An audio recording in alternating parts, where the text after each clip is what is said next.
Rohingya Muslims living as refugees in Bangladesh accuse Aung San Suu Kyi of lying to the International Court of Justice as she defended her country's military against charges of genocide.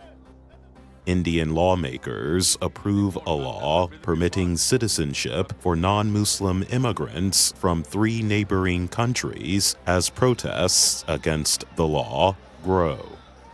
The United States targets 3 Iranian transportation companies with new sanctions over sending deadly weapons to Yemen and other places.